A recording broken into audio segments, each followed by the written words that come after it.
Bonjour à tous, merci de vous être connectés aussi nombreux pour ce premier Zoom d'Interinvest Immobilier. Je suis Isabelle Penne-Dupont, directrice générale d'Interinvest Immobilier, et j'accueille à mes côtés Benjamin Prodhomme, qui est directeur des partenariats institutionnels et grands comptes. Bonjour à tous, bonjour Isabelle. Bonjour Benjamin.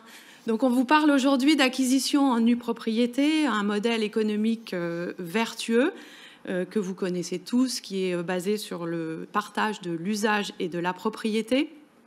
Et en mobilisant une épargne privée socialement responsable et économiquement performante, on contribue à créer du logement pour les actifs dans les territoires tendus, là où les classes moyennes ont besoin de trouver du logement. On sait que le logement est un défi de notre société, est un enjeu de notre société, et aujourd'hui, les classes moyennes peinent à se loger. Donc, je vous rappelle un peu rapidement le schéma. Interinvest Immobilier va acquérir un immeuble, va le démembrer et va confier l'usufruit à un bailleur institutionnel pendant une durée de 15 à 20 ans et va vendre en même temps la nue propriété à des personnes physiques qui vont récupérer la pleine propriété au terme de l'usufruit de manière automatique et gratuite. Au terme, le modèle est souple puisqu'il vous permettra de vendre, de louer ou d'occuper une fois que vous aurez récupéré la pleine et entière propriété. Donc vous l'aurez compris, c'est une réunion d'une communauté d'intérêt au bénéfice de tous. D'abord pour l'État et les collectivités locales qui vont pouvoir diversifier leur offre à destination des classes moyennes et permettre une certaine mixité sociale au sein des communes, mais également au sein des immeubles. Pour les bailleurs sociaux, évidemment, diversifier l'offre locative et sans mobiliser de fonds propres, puisque c'est l'épargne privée qui va être drainée sur ce logement. Pour les investisseurs épargnants, on va rentrer bien plus dans le détail avec Benjamin tout à l'heure, mais c'est également un atout très important puisque pour les épargnants, il y a une certaine sécurité dès l'acquisition puisque l'épargnant va acheter avec une décote à l'entrée. Qui correspond au flux des loyers qu'il aurait perçu s'il avait loué sur un marché libre. Et effectivement, ce flux de loyer va lui être versé dès l'amont, dès l'acquisition, ce qui permet d'avoir un double effet de levier. D'abord, une revalorisation du bien qui est liée à la revalorisation mécanique et une revalorisation qui est liée à l'évolution du marché dans les sites dans lesquels on intervient et qui sont souvent des sites et toujours des sites tendus. Et puis évidemment, dernier bénéfice pour les locataires qui, eux, vont avoir un accès à des logements qualitatifs dans des sites très tendus, proches de leur lieu de travail, avec, on va le voir, un certain nombre de bénéfices. Est-ce que, Benjamin, tu peux rentrer un peu dans le détail et nous parler de la sérénité de cet investissement pendant toute la durée de l'investissement pour notre épargnant? Bien sûr.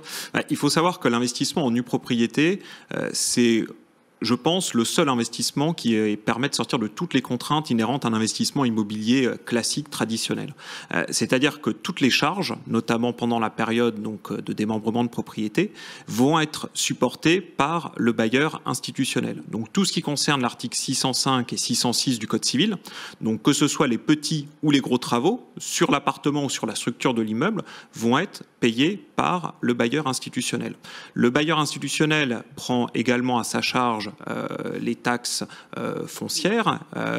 S'il y a des impayés, par exemple le risque locatif, l'investisseur en nue propriété n'est absolument pas concerné, parce que c'est le rôle du bailleur de louer les appartements et de percevoir les revenus liés à cette location. Donc pour l'investisseur en nue propriété, c'est extrêmement confortable. C'est extrêmement confortable pour lui, mais c'est aussi extrêmement confortable pour nos partenaires qui distribuent ce type de produit, parce que par rapport à d'autres investissements, par exemple comme du Pinel ou du meublé, qui ont aussi évidemment leurs vertus, vous pouvez avoir des clients mécontents parfois avec des impayés ou des charges qui explosent. Là, en l'occurrence, c'est confortable pour le client qui investit en nue propriété et également pour les partenaires CGP qui distribuent ce type de produit. Merci Benjamin. C'est effectivement un des seuls investissements immobiliers où vous n'avez aucune contrainte de gestion. Au-delà de ça, c'est aussi un investissement qui est socialement responsable. Et est-ce que tu peux, Benjamin, nous en dire un petit peu plus sur ce volet ? Oui, tout à fait. L'investissement en nue propriété, c'est vrai, coche beaucoup de cases en ce qui concerne les critères ESG, ISR. Il y a notamment 2 raisons principales à cela. La première, c'est qu'on fait principalement des programmes en VFA, donc c'est des programmes neufs. Ces programmes neufs, ils répondent à des normes réglementaires qui sont soit du RT 2012, soit du RT 2012 moins 20%, donc c'est-à-dire qui vont au-delà de la réglementation RT 2012. Donc c'est des logements qui vont répondre à toutes les nouvelles normes thermiques, énergétiques, etc.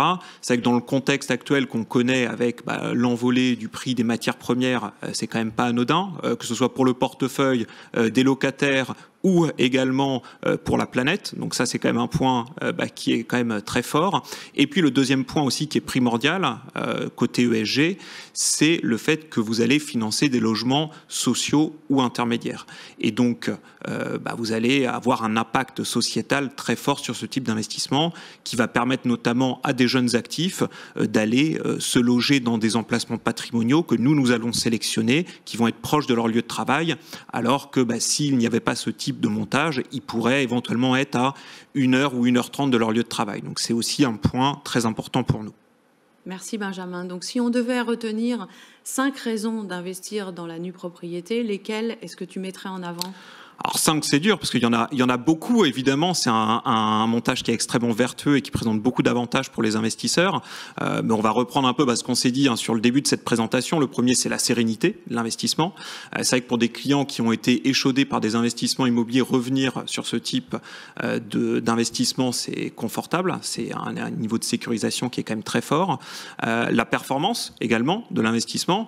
Tu en as parlé, Isabelle, en début de la présentation, c'est vrai qu'on va investir avec une décote déjà importante pour le client en nue propriété. Donc cette performance, elle est immédiate, sous la forme d'une décote qui va être à peu près de l'ordre de 30 à 40%.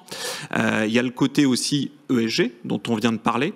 Donc ça, c'est des points évidemment forts. Il y a aussi le côté résilient du produit, surtout dans le contexte actuel de marché qu'on connaît. C'est vrai que quels que soient les cycles immobiliers qu'on a pu connaître sur les 30 dernières années, et notamment les 20 dernières années, parce que ce montage existe depuis un peu plus d'une vingtaine d'années aujourd'hui, l'immobilier a toujours, en tout cas en nue propriété, tiré son épingle du jeu, quels que soient les cycles de marché immobilier. Merci Benjamin. Un dernier atout, aucune durée de détention minimum. Effectivement, on peut vendre à tout moment sans perdre le bénéfice du schéma. Exactement. Ça, c'est un point qui est extrêmement important. Merci de le souligner parce que souvent, on peut avoir des investisseurs qui vont trouver que c'est une durée longue, 15 ans, 16 ans, 17 ans. Mais il faut savoir que le démembrement de propriété, la nue propriété en tout cas, que les clients achètent, ils peuvent la revendre à tout moment. Et c'est un investissement qui est extrêmement liquide, parce qu'il y a beaucoup d'investisseurs qui cherchent ce type d'actifs sur le marché secondaire. Et donc, nous, on peut tout à fait organiser ce marché secondaire. D'ailleurs, on l'a déjà fait récemment pour plusieurs appartements. Et on trouve des investisseurs assez rapidement. Et surtout, ça se valorise très bien dans le temps. Donc, vous pouvez même réaliser des plus-values fortes en peu de temps sur ce type de produit. Merci Benjamin. On peut aussi regarder les cibles et les objectifs au cours d'une vie. À quel moment il est plus opportun d'investir en nue propriété? En réalité, on voit qu'on peut couvrir à peu près tous les cycles de la vie. De 18 à 80 ans, on peut adresser toutes les populations et on peut investir à partir de tickets de propriété entre 70 000 et 90 000 euros pour les plus petits, sans limite de... Tout à fait. Est-ce que tu veux détailler? C'est vrai qu'on a des budgets assez vastes. On a des tickets d'entrée là sur notre stock actuellement à 90 000 euros, mais on en a eu l'année dernière à partir de 60 000 euros. Donc c'est vrai que c'est extrêmement confortable. Après, vous avez évidemment des projets, des grands T5 ou des maisons, parfois avec des grandes surfaces surface extérieure, on peut avoir des budgets jusqu'à 1 million d'euros parfois, mais il y a un ticket d'entrée qui est quand même assez accessible. Donc ça peut correspondre à une population extrêmement large, des jeunes actifs, entre 18 et 40 ans. 18, c'est peut-être un peu jeune. Quand j'ai passé mon bac, c'est pas la première chose à laquelle j'ai pensé, évidemment, mais même quand au cours des études, les gens parlent d'immobilier, commencent à faire éventuellement des premiers investissements à la fin de la période étudiante. Donc on voit de plus en plus de jeunes investir sur ce type de produit, surtout quand on fait des programmes avec des budgets d'entrée à partir de 60 000 euros. Donc voilà, dans un terme de constitution de patrimoine dans un premier temps. Ensuite, c'est les 40-60 ans, c'est un peu quand même notre cœur de cible, évidemment. Des personnes qui veulent préparer la retraite. Je crois qu'on en parle assez en ce moment. Donc ça, c'est évidemment un point très important, surtout pour des clients qui ont déjà des revenus fonciers ou des revenus salariaux, des salaires importants, qui vont être dans des tranches à 30, 41 ou 45%, plus les prélèvements sociaux. S'ils se constituent des revenus fonciers classiques, la totalité de leur rentabilité pratiquement va être fiscalisée. Donc là, en l'occurrence, ça leur permet d'avoir un investissement qui ne va pas augmenter leur fiscalité. Donc c'est quand même un point très important. Et puis après, la dernière tranche, les plus de 60 ans, qui sont plus dans une optique de transmission évidemment de patrimoine, parce que le démembrement de propriété peut avoir beaucoup de vertus, notamment dans le cadre de donation ou d'évolution successorale de la nue propriété. Merci Benjamin. Donc chez Interinvest Immobilier, on va vous parler un petit peu de notre démarche et de notre expertise. Déjà, Interinvest Immobilier, c'est la dernière née du groupe. Interinvest est un groupe familial, historiquement fondé sur le financement aux entrepreneurs ultramarins. Plus récemment, elle s'est diversifiée dans le capital investissement et en 2018 a fondé Interinvest Immobilier, donc tourné, vous l'aurez compris, vers une offre de nue propriété. Alors pourquoi on est différent des autres? Pardon. D'abord parce qu'on achète en bloc, parce qu'on a des convictions, on se titre, on prend le risque et on achète en bloc, et la plupart du temps on achète aussi sur fonds propres. Il arrive qu'on se fasse financer, mais le principe c'est plutôt sur nos fonds propres. Donc vous voyez que c'est un engagement de notre part dans la concrétisation des opérations et la structuration. On accompagne les promoteurs dans la structuration dès l'amont.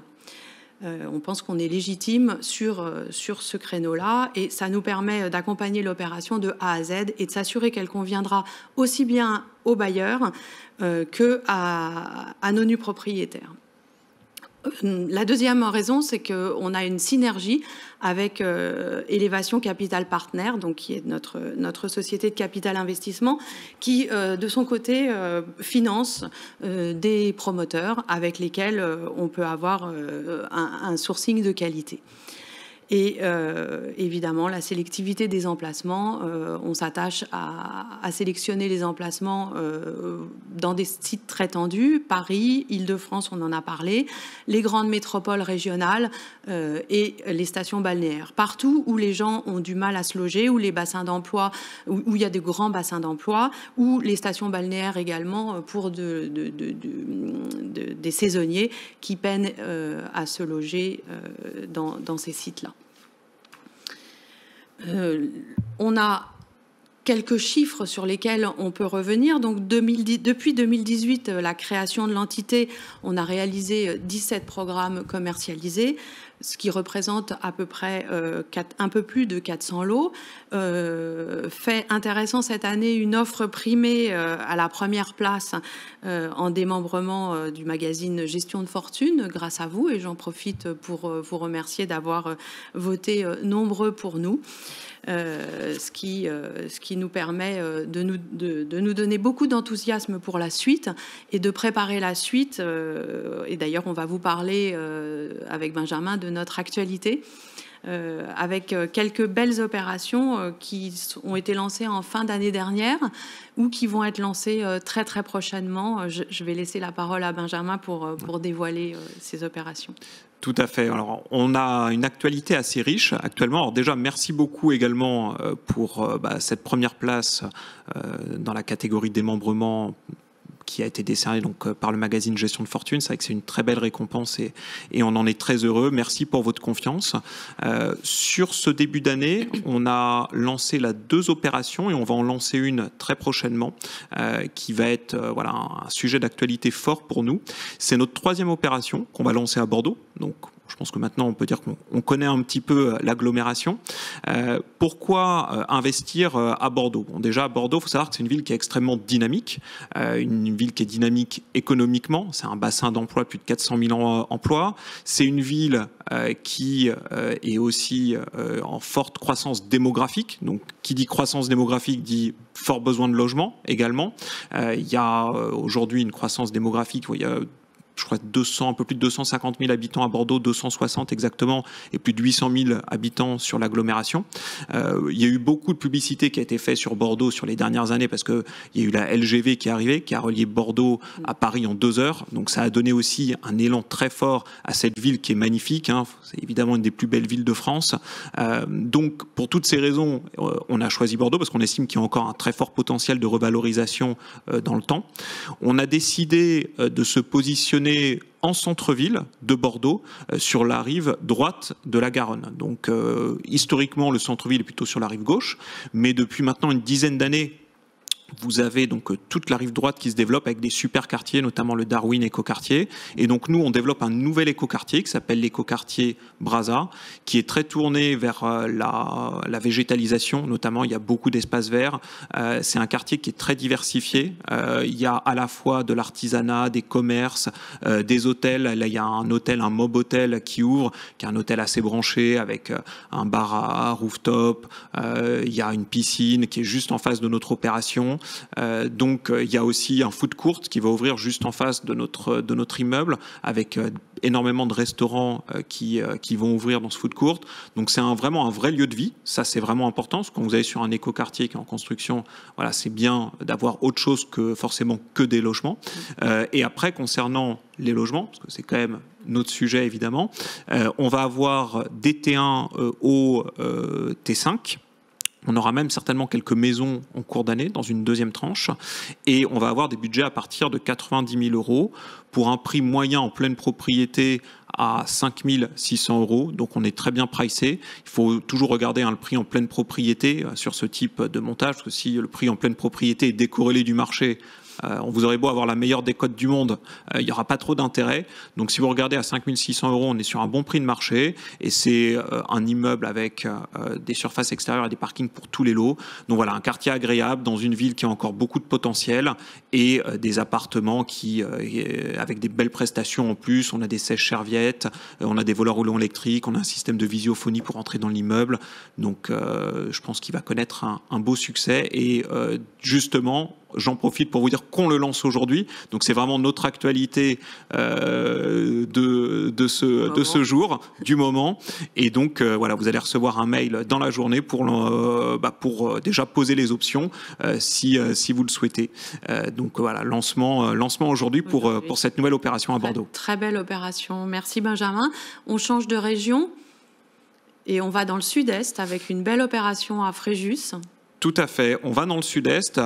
C'est une région qu'on connaît bien. On a un super développeur sur place, Antonin, qui nous a déjà sourcé des très belles opérations. On vient d'en terminer une là justement à La Ciotat.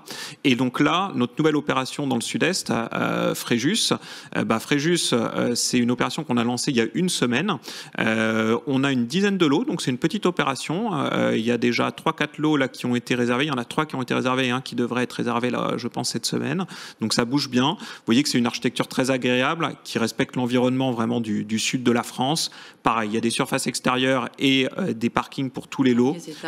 Derniers étages avec des vues sur l'Estérel, des aperçus mer. Donc voilà, on est à la frontière entre Fréjus et Saint-Raphaël. Moi, j'ai été sur place là récemment faire une visite de foncier avec des partenaires. Vous êtes à 10 minutes du centre de Fréjus et à 10 minutes du centre de Saint-Raphaël, des 2 ports. Vous pouvez aller à la fois sur le port de Fréjus et à la fois sur le port de Saint-Raphaël. Donc c'est quand même plutôt sympa. On est dans un quartier résidentiel, mais dans lequel il y a quand même des commerces. Il y a une pharmacie, il y a des petits restaurants, il y a une petite supérette, etc. Et il y a beaucoup de maisons avec des piscines. Donc c'est quand même un marqueur social assez important. On est vraiment dans un beau quartier patrimonial sur Fréjus. Et dernière opération lancé récemment, Thonon-les-Bains, ville frontalière. Exactement, donc Thonon-les-Bains, donc sur le lac Léman. C'est une opération qu'on a lancée toute fin d'année dernière, début décembre. On avait 44 lots, il en reste une vingtaine, donc il y a eu un très fort succès sur le mois de décembre. C'est une opération donc qui est à 10 minutes à pied du lac Léman. Donc le lac Léman, c'est quand même un environnement qui est extrêmement agréable. Pourquoi on a choisi Thonon ? Parce qu'il y a une traction économique très forte avec la Suisse. Il y a une traction économique notamment avec Genève. Vous êtes à moins d'1 heure de Genève en voiture ou en train. Et vous avez aussi une traction économique avec la Suisse via Lausanne. Lausanne, c'est de l'autre côté, vraiment c'est face à Thonon-les-Bains, de l'autre côté du lac Léman. Et vous pouvez y aller en bateau. Il y a des navettes, alors, plus le nombre de navettes qu'il y a par jour, mais il y en a toutes les heures ou toutes les demi-heures aux heures de pointe. Enfin même plus, j'ai pas exactement la fréquence, mais c'est très important. J'en parlais d'ailleurs à des partenaires locaux qui m'ont dit qu'il y avait énormément de personnes qui travaillaient à Lausanne et qui habitaient à Thonon, tous les frontaliers dont on entend régulièrement en parler. Donc c'est pareil, une opération un peu comme à Fréjus, qui se situe dans un quartier patrimonial avec beaucoup de maisons qui ont la plupart des piscines. Il y a des surfaces extérieures et des parkings pour tous les lots. C'est une belle opération patrimoniale à Thonon et donc on estime qu'il y a un très fort potentiel de revalorisation. Et d'ailleurs, ces 3 immeubles, comme tu l'évoquais tout à l'heure, que ce soit Thonon, Fréjus ou Bordeaux, c'est des opérations qu'on a achetées, qu'on porte sur fonds propres. Et donc, vous imaginez bien qu'en termes de sélectivité des opérations, quand vous êtes sur des acquisitions, c'est pas la même sélectivité que quand vous êtes en mandat. Donc, on est extrêmement sélectif sur les emplacements et sur les prix qu'on propose à nos partenaires et à nos investisseurs éventuellement. Et sur l'architecture. Et sur l'architecture, évidemment. Merci, Benjamin. Merci. Donc je vous parle très rapidement de nos dernières opportunités sur des programmes qui ont été lancés l'an dernier et qui ont été de réels succès commerciaux. Courbevoie, un dernier appartement 4 pièces pour un budget de un peu moins de 400 000 €.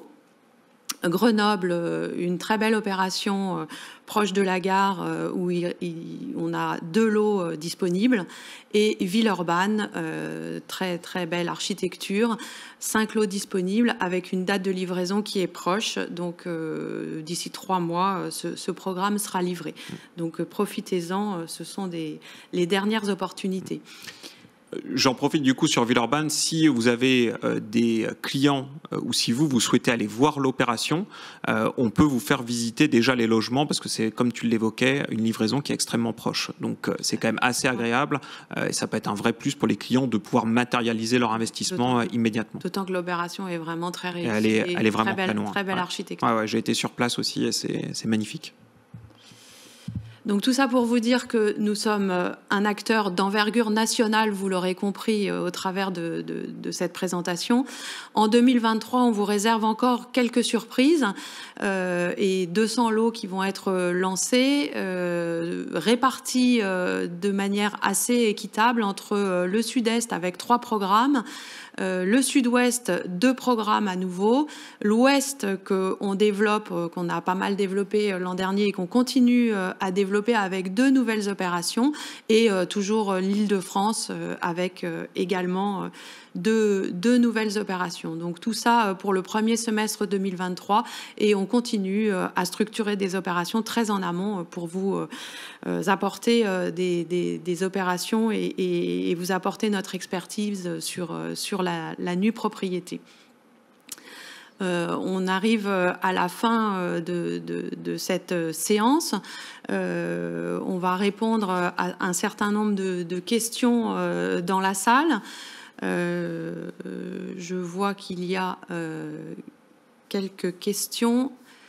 Donc, qui sont nos bailleurs sociaux ? Je peux répondre à cette question. Donc, les bailleurs sociaux, ce sont essentiellement 3 catégories: des offices publics, des entreprises sociales pour l'habitat et des SEM immobilières. Alors, plus concrètement, on travaille avec des grands groupes qui ont énormément de patrimoine, tout simplement pour s'assurer que l'entretien des immeubles soit fait le mieux possible, et puis pour préparer aussi les sorties et au débouclage, la récupération par vos clients de la pleine propriété de leur immeuble dans leurs meilleures conditions, puisque le bailleur social est tenu de reloger à terme dans l'hypothèse où le locataire est toujours sous plafond de ressources. Donc on peut citer quelques partenaires avec lesquels on a l'habitude de travailler. C'est essentiellement le groupe Action Logement avec Séquence, Érigère pour le logement social, INLI pour le logement intermédiaire, la Caisse des dépôts avec CDC Habitat, Villogia ou Villogia Privilège selon qu'il s'agit de logement social ou de logement intermédiaire. Je vois une deuxième question. Que se passe-t-il au terme du démembrement ? Est-ce que Benjamin, tu veux répondre à cette question ? Bien sûr. Alors, c'est un point très important. C'est en fait encadré réglementairement par une loi qui est la loi ENL 2006. Donc, il y a un cadre légal à cette fin de démembrement, parce que c'est une question que peuvent avoir régulièrement les investisseurs. En fait, si vous voulez... 12 mois avant la reconstitution de la pleine propriété, le bailleur, donc institutionnel, va prévenir l'investisseur nu propriétaire qu'il va récupérer la pleine propriété à horizon 12 mois. À ce moment-là, le nu propriétaire, lui, a 6 mois pour prévenir le locataire de son choix entre louer l'appartement, donc lui proposer un nouveau bail, loi 89, donc parce que la location redevient du privé, à ce moment-là, le vendre ou vendre l'appartement ou le récupérer à titre personnel.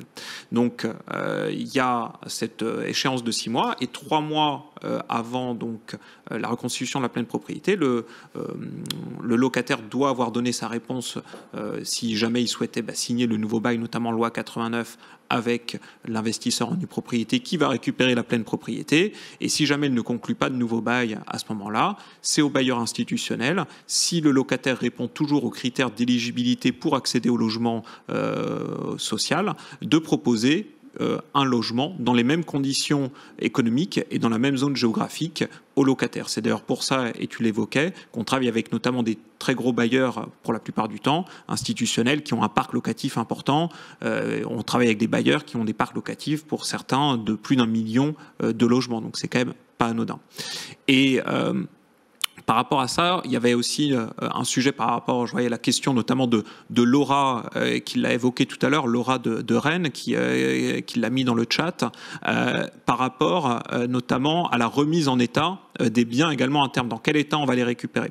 Donc ça, c'est aussi un point très important, puisque dans tous les contrats de réservation, c'est donc contractuel, vous avez une annexe qui est la notice d'entretien des biens qui stipule l'ensemble des travaux que le bailleur doit réaliser à la fin de la période de démembrement pour rendre l'appartement dans un bon état d'habitabilité. Et donc il y a tous les travaux qui doivent être réalisés sur l'appartement et éventuellement sur la structure de l'immeuble en fonction du fait qu'on soit en diffus ou sur la totalité de l'immeuble. Donc ça, c'est aussi un point important. Donc vous allez récupérer, l'investisseur en tout cas en nue propriété va récupérer un appartement qui aura été remis dans un bon état d'habitabilité. Contractuellement, voilà, c'est prévu. Merci Benjamin.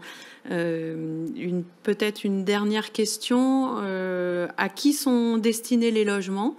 Je peux répondre à cette question. En réalité, les logements sont destinés à des fonctionnaires, à des salariés du 1%, en tout état de cause à des populations qui sont éligibles soit au PLS, soit au logement intermédiaire.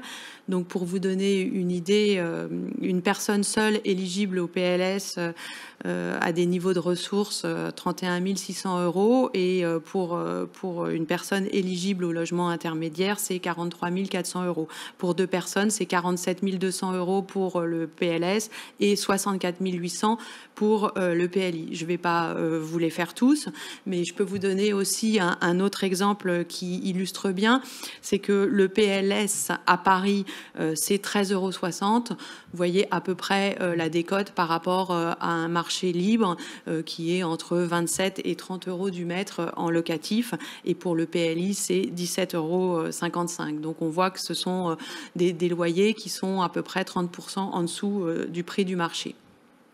Ouais, on voit que c'est des niveaux de loyer qui sont quand même assez élevés, quoi qu'il en soit. Donc ça, c'est un point très important. Exactement. Alors moi, j'avais vu une dernière question aussi à laquelle je voulais répondre. Une question qui a été posée par un partenaire parisien, Jacqueline, que je connais bien, qui posait la question sur les plus-values. Comment étaient traitées les plus-values au terme de la période de démembrement. Il faut alors séparer cette question, on va dire, en deux temps. Le premier temps, c'est pendant la période de démembrement. On l'a évoqué tout à l'heure, c'est un investissement qui est très liquide, puisque vous pouvez le revendre à tout moment, et si vous revendez à la fin. Si vous revendez pendant la période de démembrement, votre client, il va revendre la nue propriété. Dans ce cas-là, il va donc vendre la nue propriété. Imaginons un bien, par exemple, qui vaut 200. Votre client achète la nue propriété, donc 200 en pleine propriété, il achète 130 en nue pro. Et au bout de quelques années, il revend 150, la nue propriété. Donc dans ce cas-là, c'est 150 moins 130 pour calculer la plus-value. Vous prenez votre prix d'achat en nue propriété parce que vous ne revendez que la nue propriété.